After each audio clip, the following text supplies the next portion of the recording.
Hi everybody, I want to make another screen tutorial video. There have been a lot of changes since my initial video tutorial, so I want to go over some of the things that have occurred since the last time I made this video. If we look down at the bottom left, we have our settings. By hitting the car, it will give you always quick controls first. Within quick controls we have exterior lights, front fog, the adjustments for your mirrors and steering wheel. You are able to fold and unfold from here. Sometimes I need to use this when getting out of a tight spot. If you hit the car and then just press the button, it will cause the mirrors to fold in for you. Going down, we have window lock and display brightness. I tend to keep this on auto. It allows for changes to occur. If you're in a shady or bright area, it will automatically adjust the screen for you so that you're able to see what's on there. Moving on to lights, we have our headlights where you can turn them off, parking, on, or auto. And within this last update that we just had, we have our auto high beams and our front fog lights. Also, you can adjust for the interior, the dome lights, having them off, on, or auto. Also the ambient light control, which will cause some of the lights under, for example, the footrest here to turn on and off. Also, by going to the cog here, we have some other adjustments that can be made, such as headlights after exit and steering wheel lights.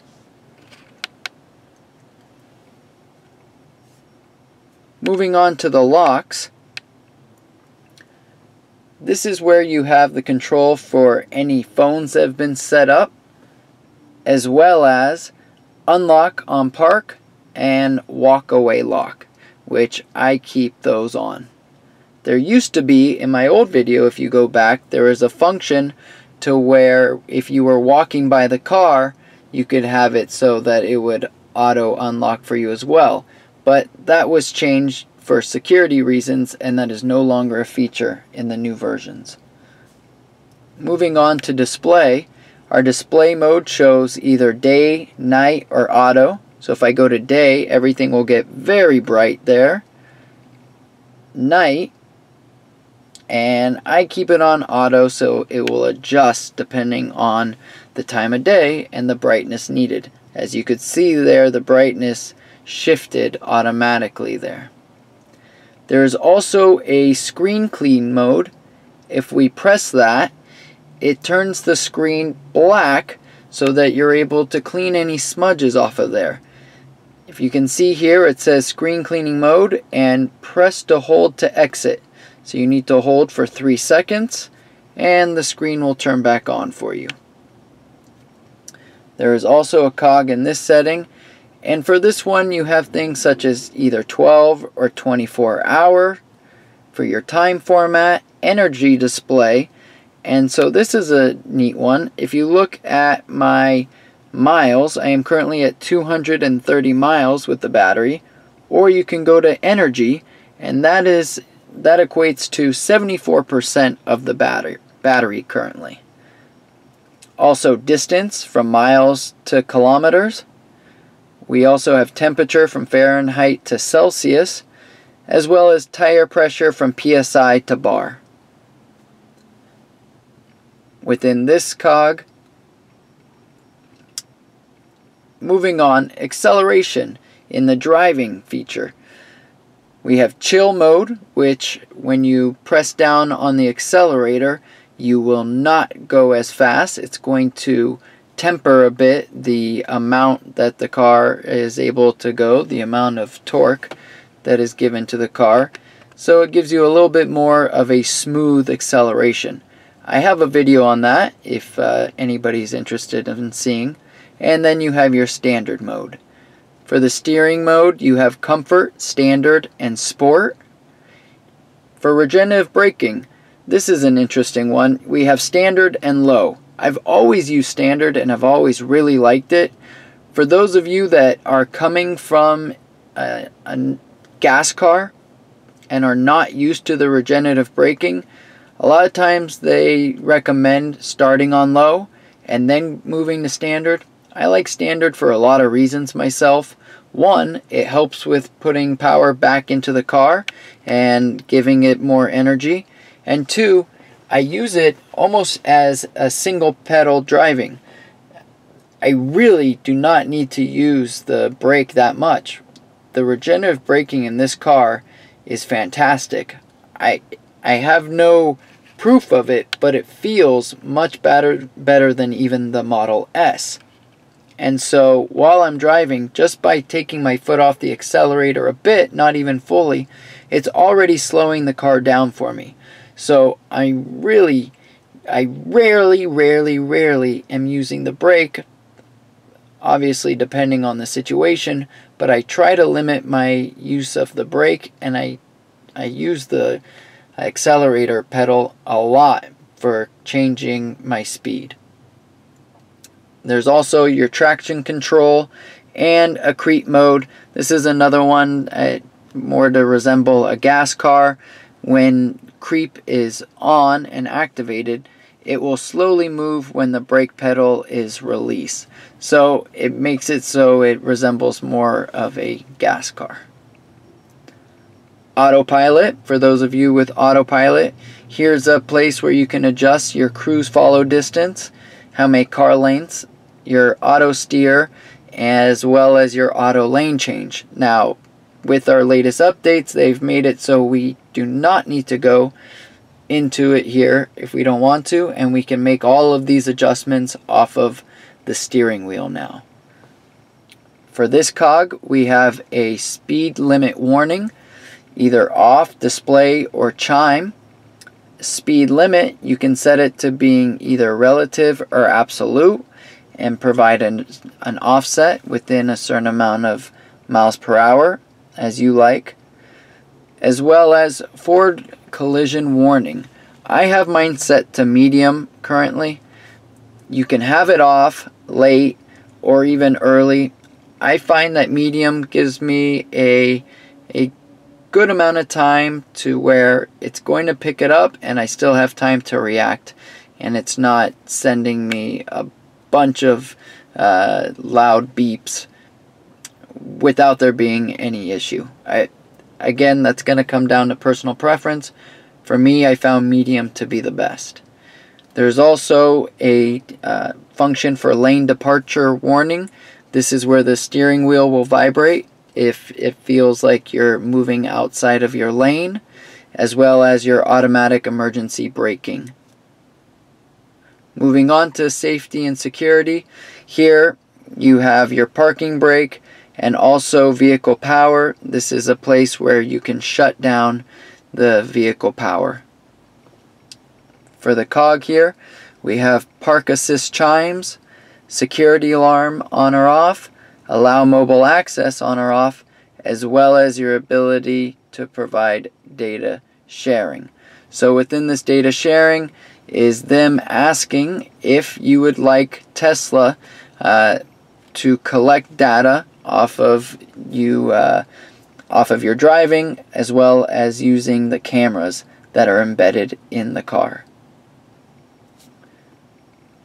Service, you have your wiper service mode. When activating that, it will cause your wiper blades to come up because they're kind of tucked and hidden when not in use, and so by pressing that button it will bring them up so that you can service the wipers.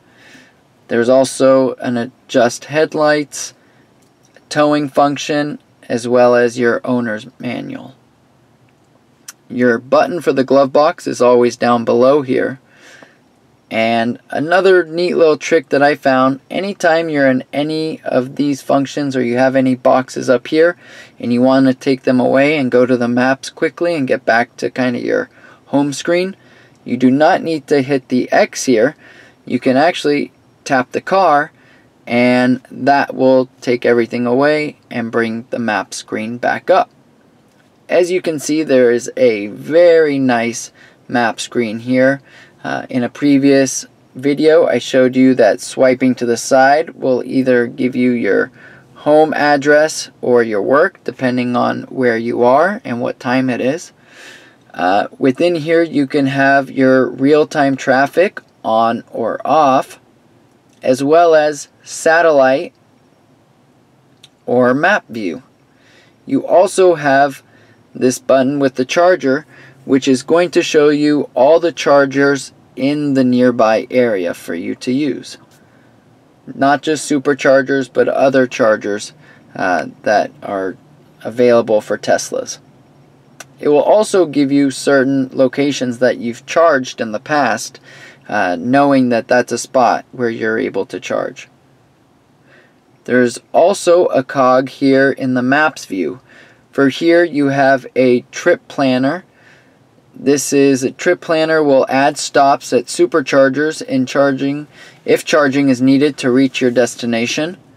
It also has online routing.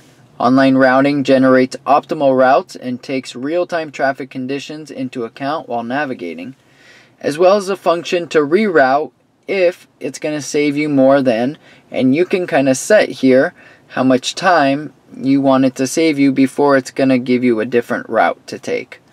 You also have the ability to toggle on or off avoiding ferries or avoiding tolls as well as always show estimated round trip energy. That's one that I like to see. Just as I'm going somewhere, I know what percentage I'll be when I get to the location I'm going, but also when I'm coming back from that location as well. If we leave this section here, we have another screen where it shows us our backup camera. It shows us a charging icon, which is going to show us, currently I am charging the car. I am going off of 48 amps with about 240 volts, getting 45 miles an hour currently. Here you're also able to change your charge current by moving it up and down as needed, as well as setting any scheduled charging.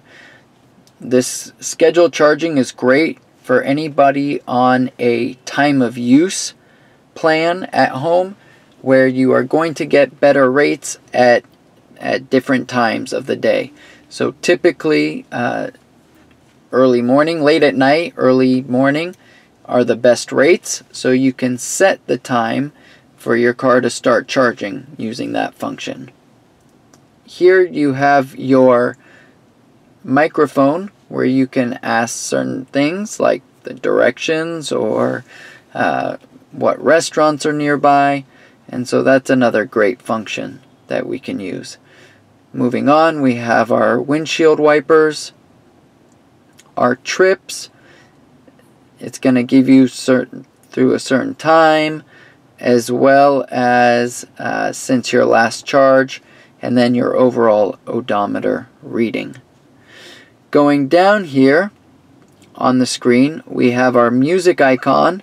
Our music icon here are going to give us a lot of different functions, from streaming to top stations, DJ series, and genres.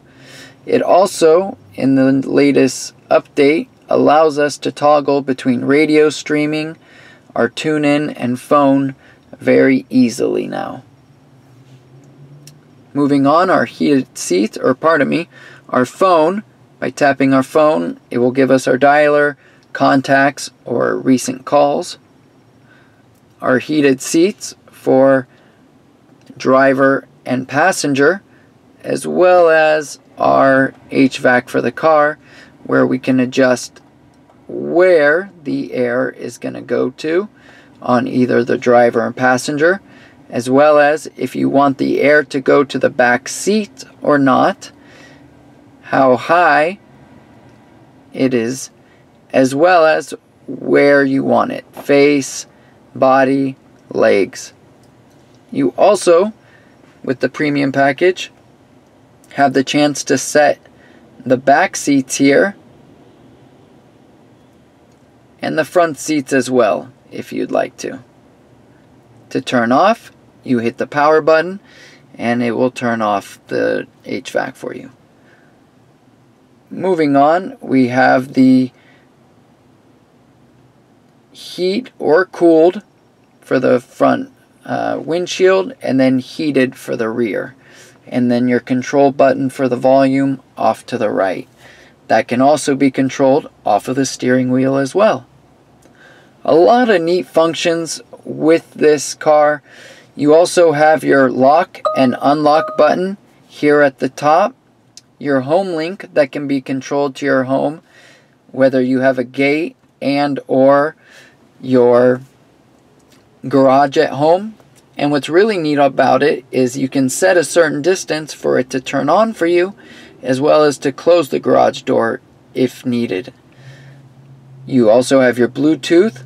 Right now we only have LTE, but with time and an update we should get Wi-Fi connected to this car.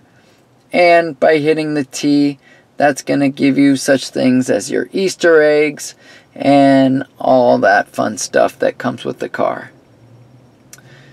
At the top of the screen here, we have our easy entry, as well as how we can adjust different people in the car. So I have for this car my wife, an easy entry, myself, and then you have your valet mode. Within each one, you can have your particular seat setting, as well as by hitting valet mode, you are going to enter in your 4-digit PIN. You cannot get out of valet mode until you re-enter that 4-digit PIN.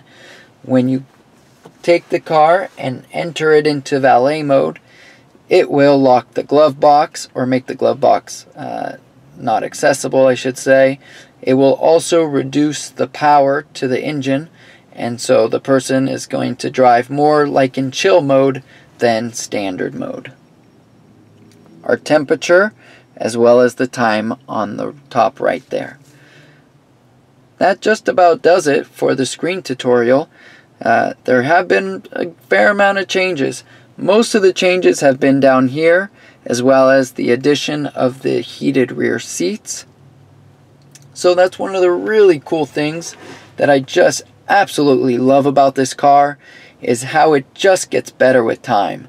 I've really enjoyed this car. It's really been something neat and special, and I just find more things out about it every day.